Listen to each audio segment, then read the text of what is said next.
आज हम आए हैं बड़वापुर तिवारीपुर यादव बस्ती है। यहाँ पर देखिए हनुमान जी की ये मंदिर है, आपको दिख रहा होगा ये बाहर से। और ये देखिए वेयर हाउस, यहाँ का मेडिसिन का बन रहा है नया वाला, जनपद ड्रग वेयर हाउस। आइए हनुमान जी के दर्शन कराते हैं आपको। देखिए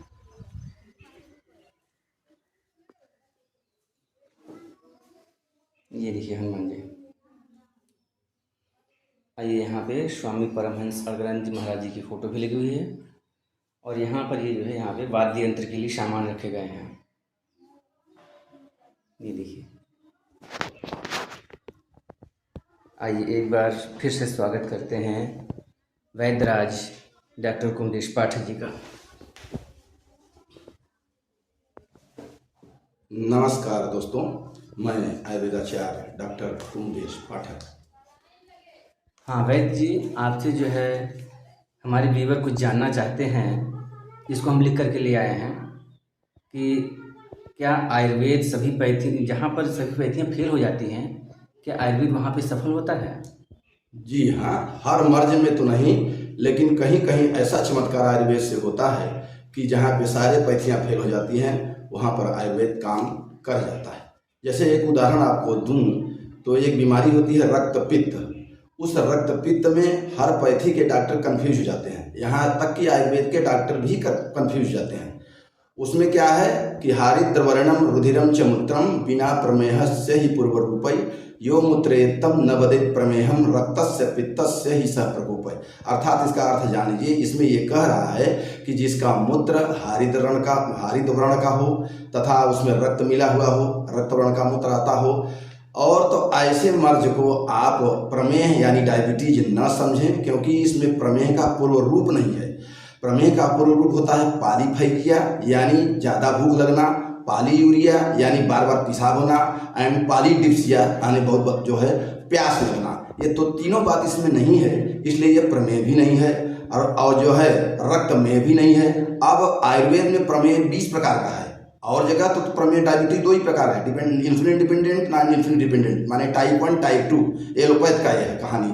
पर आयुर्वेद में 20 प्रकार का है, तो 20 प्रकार में भी लोग कंफ्यूजन करते हैं कि उसमें रक्त में है और हारिद्र में शब्द आया है, पर वो रक्त में भी नहीं है, हारिद्र में भी नहीं है। इसलिए ऐसे जगह क्लिष्ट डायग्नोसिस में आयुर्वेद डायग्नोसिस करता है।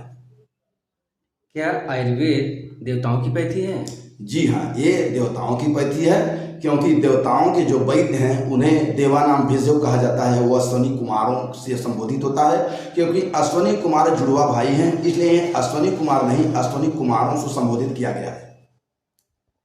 क्या आयुर्वेद के श्लोक जहाँ पे X ray, ultrasound, CT scan, MRI और सारे डायग्नोसिस फेल हो जाते हैं, क्या वहाँ इस श्लोकों से जो है डायग्नोसिस का डिफरेंसेस हो जाता है? बिल्कुल हो जाता है। जैसे मैंने ऊपर जो श्लोक बताया उसमें आयुर्वेद से ही इस प्रकार की क्लिष्ट डायग्नोसिस करके मैंने मरीज को ठीक किया है। पर मैं ये नहीं कहता हूँ कि हर जगह ये सफल है, पर जहाँ सब लोग फेल हैं अगर मैं वहाँ पास हूँ तो मैं उनसे महान हूँ कि नहीं, आप ही बताइए। जहाँ सारे डॉक्टर फेल हो गए, एम्स फेल हो गया, बीएचयू फेल हो गया, पर आयुर्वेद से काम हुआ, तो वहाँ आयुर्वेद पास हुआ कि नहीं, आप ही अपने मन से सोचिए, आप ही अपने मन में निर्णय लीजिए कि भाई आयुर्वेद कहीं ना कहीं बहुत ज़्यादा काम करता है। इस पर सरकार का जो है कृपा बन जाए तो आयुर्वेद और बढ़ता जाएगा।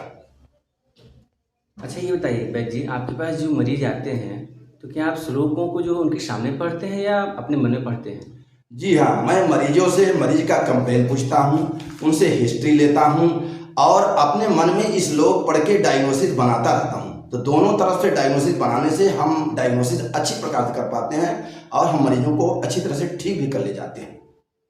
अच्छा ये बताइए कि आप अगर मन में पढ़ते हैं तो आप उन श्लोकों को कैसे पढ़ते हैं, थोड़ा जनता को सुनाइए आप।